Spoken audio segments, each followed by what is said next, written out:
Hello everyone. आज हम देखेंगे टाइप्स ऑफ म्यूचुअल फंड के बारे में based on structure.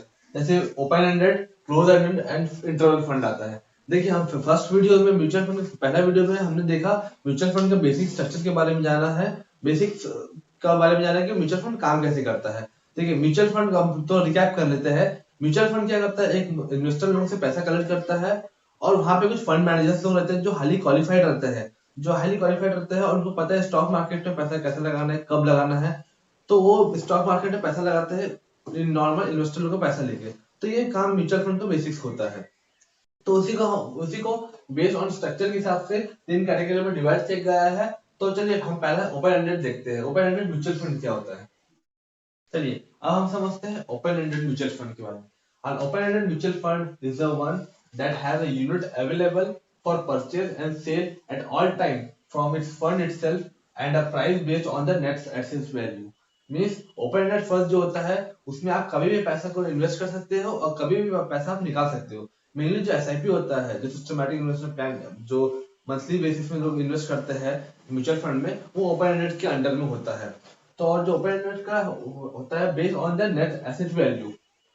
Net asset value जैसे हम डायरेक्ट शेयर में पैसा लगाते हैं तो एक शेयर का प्राइस रहता है। वो एक शेयर का प्राइस 100 चल रहा है, 200 चल रहा है, 150 चल रहा है। तो ऐसे शेयर का प्राइस रहता है। तो वैसे ही म्यूचुअल फंड में जो होता है वो एनएवी चलता है। एनएवी के प्राइस के बेस के ऊपर में अपना इन्वेस्टमेंट पैसा रहता है। देखिए कैसा होता है, थोड़ा कैलकुलेशन से समझते हैं। जैसे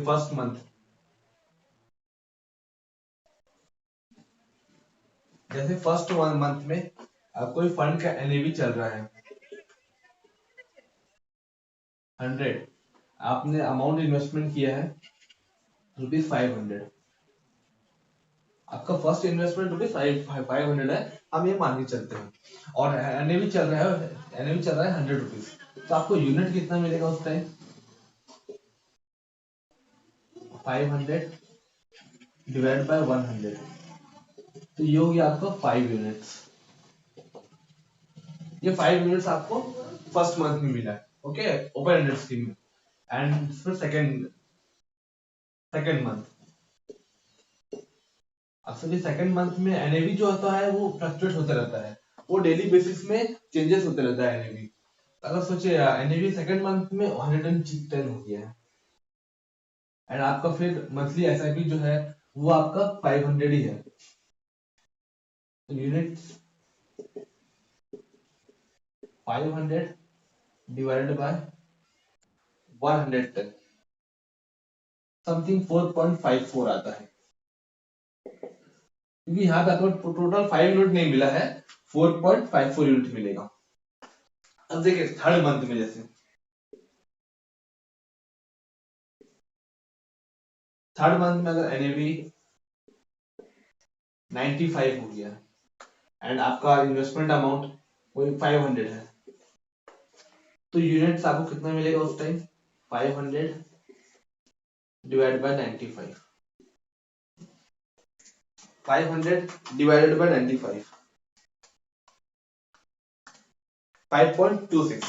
5.26 5.26 यूनिट्स। तो ऐसे करते करते आपको नॉर्मली यूनिट्स मिलती जाएंगे। सोचिए आपने काफी टाइम के बाद में अगर आपका यूनिट टोटल अगर एनएवी हो गया है,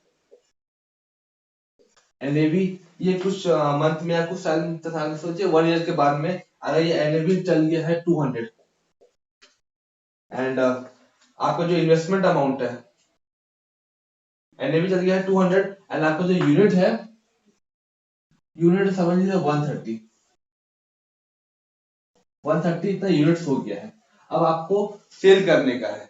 अब आपको जो यूनिट्स है वो आपको टोटल पूरा सेल करने का है। तो सोचिए आपको टोटल 130 यूनिट्स हो गया। ऐसे ही हर मंथ में यूनिट मिलते गया और एनएवी का प्राइस है फ्लक्चुएट होते गया। तो 200 प्राइस चल गया है। तो आपको टोटल अमाउंट बन जाएगा यहाँ पे 130 यूनिट्स है और टोटल 200, मतलब 26,000। Means total 26,000, 26,000। NAV 200 and unit 130। तो देखिए इसमें आपका इन्वेस्टमेंट अमाउंट, टोटल इन्वेस्टमेंट जितना आप पैसा लगाए वो इन्वेस्टमेंट अमाउंट और प्रॉफिट, प्रॉफिट दोनों ऐड होके इतना आया है 26,000। तो इसके बाद आप जब सेल करेंगे, सेल करने के बाद में इसमें से कुछ परसेंट कटेगा जो फंड मैनेजर देता है, तो वो पैसा कट के आपको पैसा, बाकी पैसा रिटर्न में मिल जाएगा। और एक चीज देखिए, जो म्यूचुअल फंड है उसका जो यूनिट मिलता है, जैसे इसमें आप देख रहे हैं 4.54, 5.26, तो ये पॉइंट के बाद में 2 या 3 डिजिट तक में आपको यूनिट मिलता है। बट ये शेयर्स में नहीं होता है। नॉर्मली आप जब शेयर से लेते हो कोई कंपनी का, वो डायरेक्ट आपको राउंड फिगर में 1 2 3 4 500 600 ऐसा आपको नॉर्मल फुल उसमें मिलता है, राउंड फिगर में मिलता है, आपको पॉइंट्स में नहीं मिलता है। बट यहाँ पे म्यूचुअल फंड में क्या होता है, आपका जो यूनिट है वो आपको पॉइंट में भी रहता है, वो पॉइंट के बाद 2 या 3 डिजिट में उसमें भी डिवाइड होता है। तो चलिए अब हम ये तो ओपन एंडेड के बारे में जानना है, स्ट्रक्चर के बारे में पूरा कैसा वर्क करता है ओपन एंडेड स्कीम। तो अब हम देखते हैं क्लोज एंडेड स्कीम के बारे में। चलिए अब हम समझते हैं क्लोज एंडेड के बारे में। Close ended mutual fund, the units of the close ended mutual fund is fixed as it make a one time sale of a fixed number of unit, means lump sum, it's a listed on the stock exchange। मतलब stock close ended fund जो है उसमें आप only one time cell होता है, वो आप one time पैसा लगा सकते हो। तो वन टाइम आप लगाते हो तो आप एक लमसम अमाउंट लगाते हो, नॉर्मल 10,000 15,000 50,000 60,000। तो एक नॉर्मल वन टाइम पेमेंट में इन्वेस्टमेंट होता है क्लोज एंडेड में। एंड ये लिस्टेड होते हैं स्टॉक एक्सचेंज में, वो समझेंगे हम लिस्टेड के होता है। एंड कॉर्पस जो होता है उसका रिमेन अनचेंज, मींस जो कॉर्पस है उसका टोटल जो वो वन टाइम रहता है, फिर वो क्लोज हो जाता है, क्योंकि उसका एक मैच्योरिटी टाइम हो जाता है। उस टाइम में आपको जाके आपको पैसा मिलेगा उसका, तो वो रिमेन अनचेंज रहता है, वो इन्वेस्टमेंट वन टाइम होता है। और ये आता है जो है invest during the time of the new fund offer. अब देखिए न्यू फंड ऑफर क्या होता है, ये मेन चीज है जानने का। देखिए पहले जब कोई भी कंपनी शेयर लेके आती है वो आईपीओ से लेके आती है, पहले उसका आईपीओ से आना पड़ता है, तो उसके बाद फिर लिस्टेड होके चलती है मार्केट में। तो वैसे ही जब कोई भी म्यूचुअल फंड का जो एएमसी होता है वो अगर कभी भी न्यू स्कीम लॉन्च करती है, तो वो पहले न्यू फंड एनएफओ पीरियड लेके आती है, जो नॉर्मली होता है 30 डेज का। नॉर्मली 30 डेज का वो पीरियड होता है न्यू फंड ऑफर, उसमें से पहले कलेक्ट करती है। तो उसके बाद जाके फिर वो क्लोज एंडेड बनती है शेयर स्कीम। एंड कोई कोई जो उसको अगर वो उसमें जाना है, ओपन एंडेड में जाना है, तो वो ओपन एंडेड में काम काम करती है। तो पहले जो भी फंड न्यू स्कीम आता है वो न्यू फंड के थ्रू आता है, एनएफओ जो 30 डेज का पीरियड होता है उसमें आता है। उसके बाद अगर क्लोज एंडेड है तो वो क्लोज हो जाएगा, उसमें कोई रीपर्चेस का सेल नहीं कर पाएगा। और अगर वो ओपन एंडेड है तो फिर वो ओपन एंडेड जैसा वर्क होगा, जो हमने तो अभी थोड़ी देर पहले देखा है इसको। तो ये होता है क्लोज एंडेड म्यूचुअल फंड और it is listed on stock exchange. देखिए listed on stock exchange means आप इसको सेल तो नहीं कर सकते हो डायरेक्ट म्यूचुअल फंड को। तो ये क्या करता है, स्कीम क्या करता है, नॉर्मल नॉर्मल म्यूचुअल फंड जो स्टॉक एक्सचेंज में वो लिस्ट हो जाता है। अगर आपको मैच्योरिटी से पहले आपको सेल करना है, तो वहां पे एक एनएवी का प्राइस चलता है, वहां पे जो क्लोज एंडेड फंड है उसका एक प्राइस चलेगा स्टॉक एक्सचेंज में, आप वहां पे जाके उसको आप सेल कर सकते हो।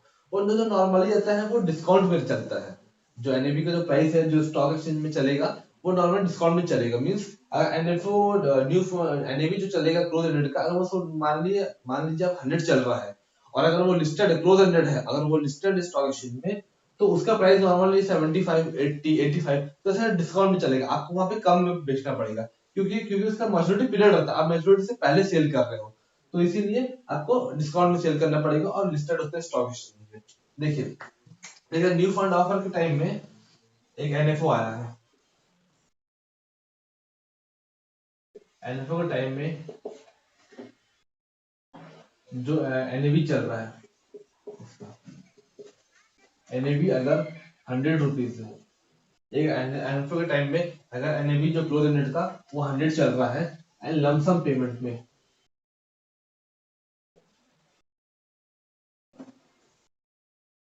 And lump sum and lump sum payment आपका 1,000 रुपीज समझ लीजिए, 10,000 rupees.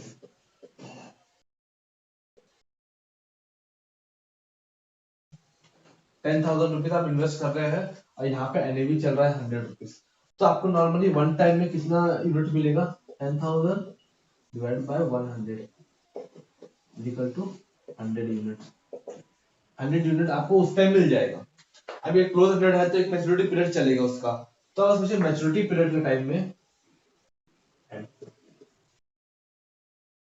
Maturity period. Maturity period के टाइम में सोचिए अगर 230 चल गया प्राइस, 230 प्राइस चल रहा है एनएवी का, और आपके पास यूनिट्स है 100 यूनिट्स, तो ये हो गया आपका ये आपका होगा 23,000 रुपीज आपका ये टोटल बन जाएगा इन्वेस्टमेंट। तो इसमें आपका इन्वेस्टमेंट अमाउंट भी है, इन्वेस्टमेंट इन्वेस्टमेंट अमाउंट भी है 10,000 रुपीज, एंड इसमें प्रॉफिट भी है,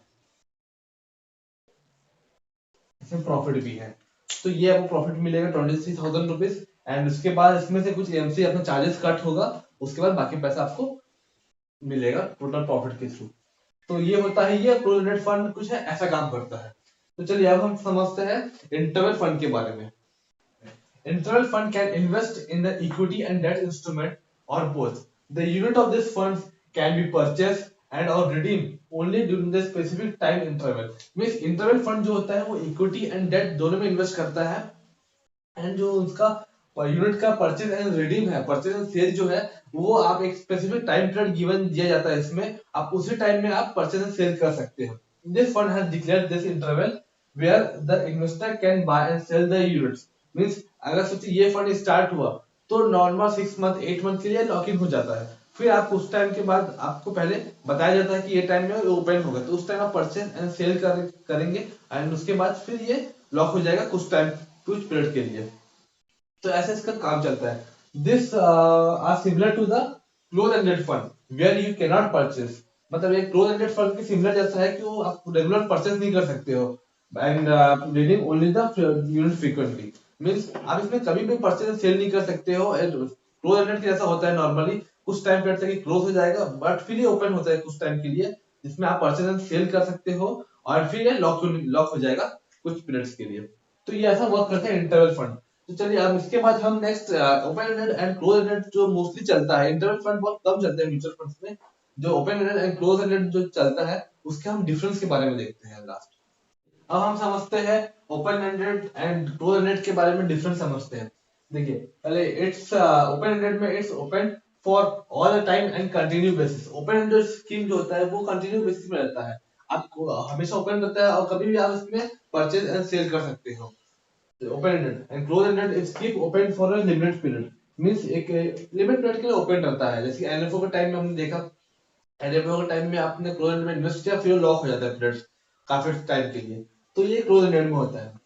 and second point, withdrawal any time from the fund house and directly. Means अगर आप जब विड्रॉल करने जाते हैं आप डायरेक्ट फंड हाउस जो म्यूचुअल फंड है आप उसको डायरेक्ट यूनिट सेल करके आप उससे डायरेक्ट मनी लेते हो, बट क्लोज एंडेड में ऐसा नहीं होता है। क्लोज एंडेड का तो withdrawal not allowed it for the investor क्योंकि क्लोज एंडेड है, and but sell on the stock exchange not in the fund house. यहाँ पे क्या होता है आप उसके मैच्योरिटी के पहले आप सेल नहीं कर सकते हो, लेकिन बस वो स्टॉक एक्सचेंज में लिस्ट हो जाता है और वहां से अपने यूनिट्स को आप वहां सेल कर सकते हो, तो ये विड्रॉल हो जाता है। And open ended third point, no maturity periods. Means open ended का कोई मैच्योरिटी पीरियड रहता नहीं है, आप अभी लेकर 10 डेज के बाद 15 डेज के बाद सेल करो, या फिर आप 10 इयर्स तक 15 इयर्स तक उसको होल्ड करके रख सकते हो। बट क्लोज एंडेड में एक फिक्स मैच्योरिटी पीरियड रहता है, मतलब 5 ईयर टू 15 इयर्स तक, 10 इयर्स तक, 8 इयर्स तक, ऐसा तो लिमिट टाइम रहता है। And it is not listed on a stock exchange। open ended listed नहीं रहता है स्टॉक एक्सचेंज में, but it is listed on a stock exchange close ended, क्योंकि वहां पे आप मैच्योरिटी के पहले आप सेल कर सकते हो। And fifth point last point, NAV changes on a daily basis. जितने एनएवी है नेट एसेट वैल्यू जो चलता है एनएवी के यूनिट्स का, तो वो डेली बेसिस में चेंज होते रहता है, but the units of the listed in close ended में the unit of listed funds are traded usually at a discount to its NAV. Means जो इसका यूनिट स्टॉक एक्सचेंज में लिस्ट है वो नॉर्मली एनएवी से डिस्काउंट रेट पे चलता है। मींस अगर एनएवी अगर 100 पे चल रहा है तो जो स्टॉक एक्सचेंज में लिस्ट है वो आपको 80 पे 85 पे 90 ऐसा में डिस्काउंट में चलेगा, आप क्योंकि मैच्योरिटी से पहले सेल करोगे उसको, तो ऐसा डिस्काउंट में चलता है। तो ये नॉर्मली कुछ डिफरेंट होते हैं close ended and open ended के बारे में। तो आज के वीडियो में हमने देखा टाइप्स ऑफ म्यूचुअल फंड के, देखा based on structure, open ended, close ended and interval fund को हमने डिटेल में जाना है। तो आई होप आपको कुछ नॉलेज मिला हो वीडियो से। तो अगर कुछ नॉलेज मिला तो प्लीज वीडियो को लाइक करिए, शेयर करिए, चैनल को सब्सक्राइब करिए, और कुछ भी डाउट है तो कमेंट सेक्शन में आप कमेंट करिए। Thank you.